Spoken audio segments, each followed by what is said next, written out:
Hello दोस्तों, आपके अपने यूट्यूब चैनल अविद्या पाठशाला में आपका फिर से बहुत बहुत स्वागत है। दोस्तों, आज हम लोग यूपी बोर्ड क्लास 10 साइंस के क्रम में आगे देखेंगे।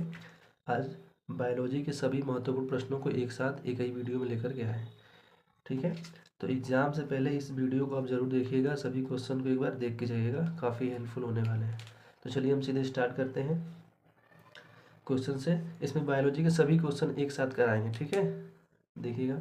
पहला क्वेश्चन है, प्रकाश संश्लेषण अभिक्रिया में मुक्त O2 का स्रोत क्या होता है। ठीक है, जो प्रकाश संश्लेषण अभिक्रिया होती है उसमें जो O2 यानी उत्पाद के रूप में ऑक्सीजन और ग्लूकोज मिलता है, तो वो स्रोत यानी किससे प्राप्त होता है। तो इसका आंसर क्या है, कार्बन डाइऑक्साइड, जल, ग्लूकोज या ATP। तो क्या बताएंगे, जल से प्राप्त होता है। स्वपोषी पोषण के लिए आवश्यक है। ठीक है, स्वपोषी पोषण के लिए क्या क्या आवश्यक है, कार्बन डाइऑक्साइड तथा जल, क्लोरोफिल, सूर्य का प्रकाश उपयुक्त। देखिए, कार्बन डाइऑक्साइड की भी जरूरत होती है, जल की भी जरूरत पड़ती है, क्लोरोफिल भी चाहिए और सूर्य का प्रकाश भी, यानी ये सभी उपयुक्त सभी। नेक्स्ट है, प्रत्येक जबड़े में अग्र अग्र चवर्णक की संख्या कितनी होती है। ठीक है, देखिए पूछा है प्रत्येक जबड़े में अग्र चवर्णक यानी अग्र चवर्णक टोटल होते कितने हैं। तो अग्र चवर्णक कुल कितने होते हैं, तो 8 होते हैं। ठीक है, कुल संख्या होती है 8, ऊपर के जबड़े में 4 और नीचे के जबड़े में 4। तो यहाँ जोड़ी में पूछा है, तब प्रत्येक जबड़े में पूछा है, यानी ऊपर के जबड़े में कितना होगा 2 जोड़ी और नीचे के जबड़े में भी कितना होगा 2 जोड़ी, कुल मिला कितना हो जाएगा आपका 8। ठीक है, ऐसे देख लेंगे हम लोग। दो और है, एक आपका है, ठीक है, देख लीजिएगा सभी दांतों के बारे में। कृंतक, पहला आपका है कृंतक। बताइए कृंतक की कुल संख्या कितनी होती है, 8 होती है। कुल 8 है, ऊपर कितने होते हैं 4 और नीचे के जबड़े में 4। ठीक है, कृंतक हो गया। ऐसे आपका रदनक हो जाएगा। रदनक में कुल संख्या कितनी होती है, 4, ऊपर 2 और नीचे 2, जो नुकीले दांत होते हैं वो रदनक कहलाते हैं। ठीक है, अग्र चवर्णक तो अभी देख ही नहीं है। एक आपका चवर्णक है, चवर्णक की कुल संख्या 12 होती है, ऊपर 6 और नीचे 6। ठीक है, नेक्स्ट देखते हैं हम। हरित लवक के स्ट्रोमा में कौन सी अभिक्रिया होती है। तो हरित लवक के स्ट्रोमा में कौन सी अभिक्रिया होती है, तो दो चीज़ों देखिए, एक हरित लवक के स्ट्रोमा में और एक हरित लवक के ग्रेना में। तो स्ट्रोमा में अप्रकाशीय अभिक्रिया होती है, प्रकाशी किस में होती है, तो बताएंगे हरित लवक के ग्रेना में। याद रखिएगा, हरित लवक के ग्रेना में प्रकाशी और स्ट्रोमा में अप्रकाशीय अभिक्रिया। आहार नाल के पेशी संकुचन को क्या कहते हैं, तो आहार नाल के पेशी संकुचन को क्रमानुकुंचन कहते हैं, जिससे भोजन लुगदी बनते हुए, ठीक है, आहार नाल तक यानी अन्नल के सभी अंगों तक पहुंचाया जाता है। यकृत स्रावित करता है, यकृत कौन सा, तो लार तो होगा नहीं, लार एंजाइमों द्वारा जो होती है इसमें से स्रावित है। अग्नाशयिक रस, जठर रस, ये सब नहीं है। यकृत द्वारा स्रावित रस कौन सा है, पित्त रस। ठीक है, यकृत पित्त रस का श्रावण करता है। अगर क्वेश्चन बने कि इसका भंडारण कहाँ हो, तो क्या बताएंगे, पित्ताशय में। नेक्स्ट है, आहार नाल सी के आकार की संरचना किसकी होती है, तो आहार नाल सी के आकार की संरचना ग्रहणी की होती है। प्रश्न बन सकता है आमाशय की संरचना कैसी है, तो जे आकार की होती है, याद रखिएगा। ठीक है, इसका आंसर क्या है, सी के आकार की, तो ग्रहणी। नेक्स्ट, मनुष्य के शरीर में कौन सी सबसे बड़ी ग्रंथि है, तो सबसे बड़ी ग्रंथि कौन सी है, यकृत है आपकी सबसे बड़ी ग्रंथि। ठीक है, मनुष्य के शरीर की सबसे बड़ी ग्रंथि कौन सी है, यकृत। नेक्स्ट है, और सबसे बड़ी दूसरी ग्रंथि आपका अग्नाशय है। नेक्स्ट है, मनुष्य में प्रोटीन का पाचन सर्वप्रथम किस में होता है, तो मनुष्य में प्रोटीन का पाचन सबसे पहले अमाशय में होता है।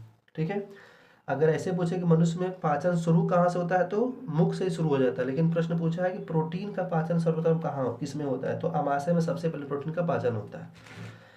कृमि रूप परिशेष का किसका भाग है, ठीक है, जो उंगली के आकार की संरचना होती है वह किसमें पाई जाती है, जो क्रीमी रूप परिशेषिका है आपका, आपके बड़ी आंत की भाग होता है। इसका आकार कैसा होता है, अंगुली नुमा होता है। ठीक है, फिंगर के जैसे। नेक्स्ट देखते हैं इसके आगे, रंध्र का संबंध होता है, क्योंकि आप लोग पढ़े रंध्र का संबंध किसके लिए होता है, श्वसन के लिए भी होता है और वाष्पोत्सर्जन दोनों के लिए। ठीक है, तो रंध्र का ऑप्शन के हिसाब से इसमें क्या हो जाएगा, वाष्पोत्सर्जन के लिए। रंध्र जो स्टोमाटा होता है, इसमें छोटे छोटे छिद्र होते हैं पत्तियों में और उन्हीं के बीच ये पाया जाता है। ग्लाइकोलाइसिस की प्रक्रिया संपन्न होती है, जो ग्लाइकोलाइसिस की प्रक्रिया किसमें होती है, तो कोशिका द्रव्य में होती है। ठीक है, याद रखिएगा। हीमोग्लोबिन महत्वपूर्ण भूमिका निभाता है, तो हीमोग्लोबिन जो होता है वो क्या करता है, ऑक्सीजन को शरीर के सभी अंगों तक पहुंचाता है, यानी क्या करता है, श्वसन में। ठीक है, श्वसन में मुख्य भूमिका निभाता है।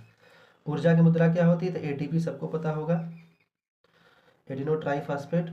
रंध्रों में द्वार कोशिकाओं की संख्या कितनी, देखिए रंध्र में द्वार कोशिकाएं होती हैं, जो 2 पार्ट में इसको डिवाइड करती है। तो रंध्रों में द्वार कोशिकाएं कितनी होती है? 2 होती है। निम्न में से किस जंतु में खुला परिसंचरण तंत्र होता है? खुला परिसंचरण तंत्र मतलब क्या? जिसमें जो ब्लड होता है वह वाहिकाओं के माध्यम से नहीं बहता हो। तो केंचुओं में तो बंद परिसंचरण होता है, खरगोश में भी, मनुष्य में, लेकिन कीट में क्या होता है? खुला परिसंचरण तंत्र पाया जाता है। रुधिर मापने के लिए किसका प्रयोग करते हैं? बैरोमीटर तो होगा नहीं, वायु दाब मापेंगे, थर्मामीटर होगा नहीं, ठीक है। इस फिग्मोमैनोमीटर से क्या करते हैं हम लोग? ब्लड प्रेशर मापते हैं, रक्त दाब मापते हैं। शुद्ध रुधिर को शरीर के विभिन्न भागों में ले जाता है। शिराएं में अशुद्ध रक्त बहता है, उसके बाद महाशिराएं, दायां निलय, ठीक है, महाधमनी। आंसर क्या हो जाएगा? धमनी। दाएं निलय से अशुद्ध रुधिर किस अंग में जाता है? दाएं निलय से अशुद्ध रुधिर फेफड़े में जाता है, उसके बाद वहां से प्योरीफाई होकर के शरीर के सभी अंगों तक पहुंचाया जाता है। खनिज लवणों का अवशोषण, जो खनिज लवण है उनका अवशोषण किसके द्वारा होता है? तने के द्वारा, पत्तियों के द्वारा तो भोजन बनता है, तने के द्वारा होगा नहीं, ठीक है। तो जड़ों के द्वारा, जड़ें ही क्या करती हैं? खनिज लवणों का अवशोषण करती है, ठीक है। इसमें आप लोग पढ़ेंगे जाइलम और फ्लोएम। जाइलम का कार्य क्या होता है? जल का संवहन करता है और खनिज लवणों का ही संवहन करता है, ठीक है, जड़ों के माध्यम से। अब फ्लोएम क्या करता है? पत्तियों द्वारा बनाए गए भोजन का संवहन करता है। नेक्स्ट देखते हैं इसके आगे हम लोग, ठीक है। अब देखिए आपके 160 क्वेश्चन सीधे डायरेक्ट आपके आंसर, देखिए टाइम बहुत कम है तो डायरेक्ट क्वेश्चन है, उसके बाद तुरंत आपका आंसर है। इन सभी क्वेश्चन को आपको बहुत ध्यान से पढ़ना है, एक बार एग्जाम से पहले जरूर रिवाइज करके जाना है। आपके एग्जाम में देखिएगा सीधे इसी में से क्वेश्चन बनेंगे। पत्तियों से बने हुए खाद्य पदार्थ का स्थानांतरण होता है, ठीक है। अभी देखिए बताए थे आपको, फ्लोएम द्वारा होता है खाद्य पदार्थों का, और फ्लोएम द्वारा भोजन का स्थानांतरण होता है किसके रूप में होता है? तो सुक्रोज के रूप में, याद रखिएगा किसके रूप में होता है? सुक्रोज के रूप में, ठीक। नेक्स्ट है, किस क्रिया द्वारा जड़ों द्वारा जल अवशोषित जल तथा खनिज लवण पत्तियों तक पहुंचते हैं? जो खनिज लवण और जल होते हैं किस क्रिया द्वारा पत्तियों तक पहुंचाए जाते हैं? तो रसारोहण की क्रिया होती है, किसके द्वारा? रसारोहण की क्रिया द्वारा। मनुष्य का प्रमुख उत्सर्जी उत्पाद क्या है? तो यूरिया है, ठीक है। वृक्क बना होता है, वृक्क की इकाई पूछे या वृक्क की इकाई क्या है, वृक्क किसका बना होता है? तो नेफ्रॉन से बना होता है, ठीक है। यकृत संश्लेषित करता है, तो यकृत किसका एब्जॉर्ब करता है? तो यूरिया का क्या करता है? संश्लेषण करता है। बोमेन संपुट किसका भाग है? वृक्क नलिका का, ठीक है। उस सर्जन में आप लोग पढ़े होंगे बोमेन संपुट किसका भाग होता है? तो वृक्क नलिका का होता है। केशिका गुच्छ किसमें पाया जाता है? तो बोमेन संपुट में ही केशिका गुच्छ पाया जाता है। मनुष्य के मस्तिष्क का कौन सा भाग ताप नियंत्रण करता है? तो हाइपोथैलेमस। हाइपोथैलेमस का कार्य क्या होता है? शरीर में ताप नियंत्रण करना। दो तंत्रिका कोशिकाओं के मध्य खाली स्थान को क्या कहते हैं हम लोग? युग्मानुबंधन, ठीक है, युग्मानुबंधन। मनुष्य में पाए जाने वाली मिश्रित ग्रंथि क्या है? मिश्रित ग्रंथि पूछे तो अग्नाशय क्या है आपकी? एक मिश्रित ग्रंथि, जो अंतःस्रावी भी है और बहिःस्रावी भी है, ठीक है। मेडुला ऑब्लोंगेटा नियंत्रण करता है, मस्तिष्क का ही एक भाग है। यह क्या करता है? अनैच्छिक क्रियाओं को नियंत्रित करता है, यानी यह अनैच्छिक क्रियाओं पर नियंत्रण करता है। मनुष्य के मस्तिष्क का कौन सा भाग सर्वाधिक विकसित? तो प्रमस्तिष्क जो है सबसे अधिक विकसित भाग है मस्तिष्क में, ठीक है। हार्मोन्स क्या है? हार्मोन्स प्रोटीन ही है एक प्रकार का, ठीक है। मास्टर ग्रंथि पता है सबको, पीयूष ग्रंथि को ही हम लोग क्या कहते हैं? मास्टर ग्रंथि, ठीक है। और यह कैसी ग्रंथि? यह एक अंतःस्रावी ग्रंथि जो मस्तिष्क में पाई जाती है। ऑक्सीटोसिन का स्रावण कहाँ से होता है? तो ऑक्सीटोसिन एक हार्मोन जिसका स्रावण पिट्यूटरी ग्रंथि से होता है। नेक्स्ट है, कैल्शियम तथा फास्फोरस के उपापचय के नियंत्रण हेतु हार्मोन स्रावित। तो पैराथायराइड हार्मोन स्रावित होता है इसी हार्मोन्स के, ठीक है, अनियंत्रित होने से फिर ग्लैंड जो घेंगा रोग वगैरह होता है ना, इससे संबंधित है। नेक्स्ट आते हैं, देखते हैं इसके आगे क्वेश्चन नंबर 38 पे। इंसुलिन हार्मोन स्रावित होता है, तो इंसुलिन हार्मोन्स अग्नाशय की लैंगरहैंस की दीपिकाओं की बीटा कोशिकाओं से। देखिए क्वेश्चन ऑप्शन कैसा दे रहेगा उसके हिसाब से, अगर सीधे दिया रहेगा लैंगरहैंस की दीपिकाओं तो वहीं टिक कर दीजिएगा, या फिर ऑप्शन में आपको दिया कि बीटा कोशिकाओं से तो आप लिखेंगे अग्नाशय की लैंगरहैंस की दीपिकाओं की बीटा कोशिकाओं से, पूरा याद रखिएगा। पुरुष के वृषण से स्रावित हार्मोन्स के नाम लिखिए, ठीक है। पुरुष के वृषण से दो हार्मोन्स का स्रावण होता है, एक टेस्टोस्टेरोन तथा एंडोस्टेरोन, ठीक है, दो हार्मोन से नाम याद रखिएगा। नेक्स्ट है, मादा लिंग हार्मोन्स क्या कहलाता है? एस्ट्रोजन कैसा हार्मोन से? तो फीमेल वाला है, ठीक है, मादा लिंग हार्मोन्स है। उस हार्मोन्स का नाम बताइए जिसका उपयोग बिना निषेचन के बीजाणु रहित फल प्राप्त करने में किया जाता है, ठीक है। तो कौन से हार्मोन्स है? दो हार्मोन्स, एक जिब्रेलिन और एक ऑक्सिन। कौन सा पादप हार्मोन कोशिका विभाजन में सहायक होता है, ठीक है, कौन सा पादप हार्मोन यानी कौन सा हार्मोन है जो कोशिका विभाजन में सहायक होता है? तो साइटोकाइनिन हार्मोन्स, याद रखिएगा कौन सा हार्मोन्स है? Cytokinin hormones. पराग नलिका की वृद्धि किस प्रकार की गति है, ठीक है, जो पराग नलिका में वृद्धि होती है, पूछा किस प्रकार की गति है। आप लोग पढ़े होंगे इसमें प्रकाशानुवर्तन गति, तो ऐसे ही आपका क्या है?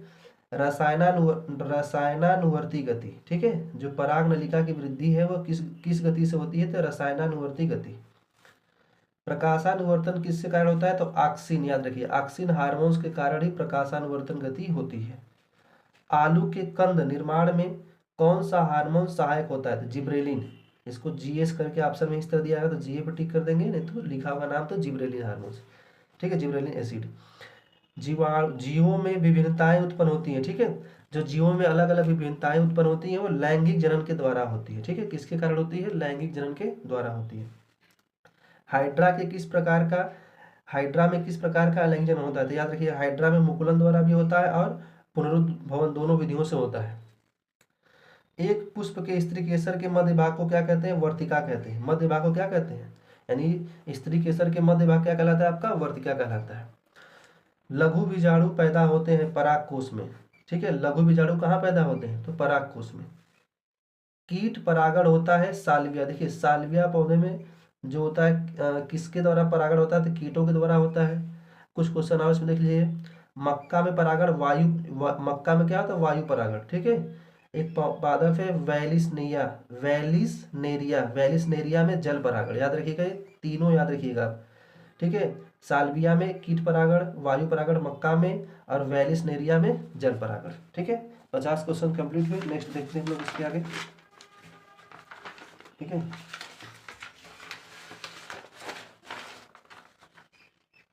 क्वेश्चन नंबर 51, निषेचन के बाद पुष्प का कौन सा भाग फल में बदलता है? तो अंडाशय ही क्या होता है? फल में बदलता है।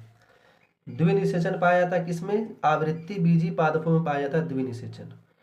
द्विनिषेचन क्रिया में त्रिक संलयन के पश्चात बनने वाले उत्तक का नाम क्या है? भ्रूणपोष, ठीक है, द्विनिषेचन क्रिया में ही भ्रूणपोष का निर्माण होता है। नर एवं मादा युग्मक होते हैं अगुणित, ठीक है, ये क्या होते हैं? अगुणित। ऑप्शन दिया रहेगा अगुणित, द्विगुणित, त्रिगुणित, तो क्या होते हैं? नर एवं मादा युग्मक अगुणित होते हैं। आवृत्ति बीजी पादप क्या होते हैं? त्रिगुणित होते हैं। नर में शुक्राणु जनन किन नलिकाओं में होता है? तो शुक्र नलिका में, ठीक है। नर में शुक्राणु जनन किन नलिकाओं में होता है? तो शुक्राणु नलिका में होता है। मनुष्य में भ्रूण का परिवर्धन कहाँ होता है? तो गर्भाशय में भ्रूण का परिवर्धन होता है।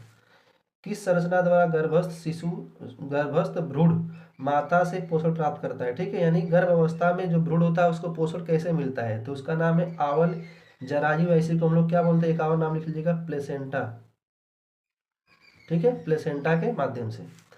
जो ऑप्शन दिया गया उसको टिक कर दीजिएगा। वे लक्षण जो एक पीढ़ी से दूसरी पीढ़ी में वंशागत होते हैं क्या कहलाते हैं? अनुवांशिक लक्षण कहलाते हैं, जो एक पीढ़ी से दूसरी पीढ़ी में स्थानांतरण होते हैं। मेंडल ने मटर के पादप के कितनी बीपीआरसी लक्षणों पर अध्ययन किया था? 7 लक्षणों पर अध्ययन किया था, ठीक है, याद रखिएगा 7 विपरीत लक्षणों पर अध्ययन किया था। विपरीत लक्षणों के जोड़ों को क्या कहते हैं? तो युग्म विकल्पी, ठीक है, क्या कहते हैं? युग्म विकल्पी कहते हैं। किसी जीव की जीनी संरचना क्या कहलाता है? जीनोटाइप। दो पढ़े होंगे आप लोग, फिनोटाइप और एक जीनोटाइप। तो जीनी संरचना क्या कहलाएगी? जीनोटाइप। मनुष्य के शुक्राणु में ऑटोसोम की संख्या क्या होती है? ऑटोसोम को हम लोग और क्या बोलते हैं? कायिक गुणसूत्र, याद रखिएगा। तो 22 कायिक गुणसूत्र होते हैं, या 22 ऑटोसोम, इसी को क्या बोलते हैं? कायिक गुणसूत्र। कितने होते हैं? 22। गुणसूत्र किस पदार्थ का बना होता है? डीएनए और प्रोटीन्स के बने होते हैं। जो गुणसूत्र होते हैं किसके बने होते हैं? तो डीएनए और प्रोटीन्स के बने होते हैं। केंद्रक का निर्माण किसके द्वारा होता है? तो न्यूक्लियो प्रोटीन से होता है, ठीक है, न्यूक्लियो प्रोटीन से। एक संकर क्रॉस का जीन प्रारूप अनुपात क्या होता है? याद रखिएगा, एक संकर क्रॉस का क्या होता है? 1:2:1। एक संकर संकरण में के F2 पीढ़ी में शुद्ध तथा संकर लक्षणों वाले पादपों का अनुपात क्या होता है? तो 1:1, याद रखिएगा। नेक्स्ट है उद्यान मटर में अप्रभावी लक्षण है तो झुर्रीदार बीज क्या है उद्यान मटर में? अप्रभावी लक्षण है। ठीक है, जो झुर्रीदार बीज है क्या है उद्यान मटर में? अप्रभावी लक्षण है। नेक्स्ट है, दो डीएनए तंतु आपस में जुड़े होते हैं, ठीक है, हाइड्रोजन बंध द्वारा। याद रखिएगा, जो दो डीएनए तंतु होते हैं वो आपस में हाइड्रोजन बंध द्वारा जुड़े होते हैं। पुरुष में लिंग गुणसूत्र क्या होता है? XY पता है, और मादा में क्या होता है? XX होता है। ठीक। आरएनए में कौन से नाइट्रोजनी क्षारक होते हैं? याद रखिएगा, आरएनए में ग्वानिन आपके उसमें लिखने के लिए भी ऑब्जेक्टिव के सिवा लिखने के लिए भी आ सकता है। तो ग्वानिन आरएनए के ही नाइट्रोजन क्षारक है, एडिनिन भी है और यूरेसिल भी है। ठीक है, और ग्वानिन क्या है? यह एक प्यूरिन क्षारक है। याद रखिएगा, यह एक क्या है? प्यूरिन क्षारक है। और आरएनए में तीनों नाइट्रोजनी क्षारक होते हैं, ग्वानिन, एडिनिन और यूरेसिल। जीन कहाँ पाए जाते हैं? तो गुणसूत्रों पर पाए जाते हैं। ठीक है, उत्तरावस्था के दौरान केंद्रक में किसका जाल होता है? तो क्रोमेटिन तंतु या क्रोमेटिन धागे का जाल होता है। आंतरिक निषेचन किसमें पाया जाता है? मानव में क्या होता है? आंतरिक निषेचन होता है। मनुष्य में कितनी जोड़ी कपाली तंत्रिकाएं? 12 जोड़ी होती है। मेरुरज्जु उत्पन्न होता है मेडुला से। ठीक है, मस्तिष्क जो सबसे लास्ट वाला हिस्सा होता है मेडुला से क्या होता है आपका? मेरुरज्जु उत्पन्न होता है। रुधिर परिसंचरण की खोज किसने की थी? तो विलियम हार्वे ने। फेफड़े में शुद्ध रुधिर आता है तो बाएं निलय से। ठीक है, बाएं निलय से क्या होता है? फेफड़े में शुद्ध रुधिर आता है। मानव हृदय में कक्षकों यानी कितने चैम्बर होते हैं? वैसे में इसको बोल सकते हैं कितने चैम्बर? तो 4 चैम्बर। ठीक है, 4 होते हैं, कक्षों की संख्या 4 होती है। वायु कोश किन कोशिकाओं से बनता है? याद रखिएगा, वायु कोश सल की उपकला से बनता है। ठीक है, तो आज आपके ये रहे 80 क्वेश्चन। ये सभी जितने भी बायो के आपके चैप्टर है सबको मिलाकर के क्वेश्चन बनाया गया है, और सभी प्रीवियस ईयर में बार बार कई बार पूछे गए क्वेश्चन है। तो आप लोग इसको जरूर एक बार रिवाइज कर लीजिएगा, वीडियो अच्छे से देख लीजिएगा, और कमेंट करके बताइए कि वीडियो कैसे लगी। फिर नेक्स्ट वीडियो हम जल्दी अपलोड करेंगे। ठीक है, और बाकी चैनल, अगर वीडियो आपको अच्छी लगती है तो चैनल को सब्सक्राइब कर लिया कीजिए। ठीक है, ठीक है, मिलते हैं नेक्स्ट क्लास में। Thank you.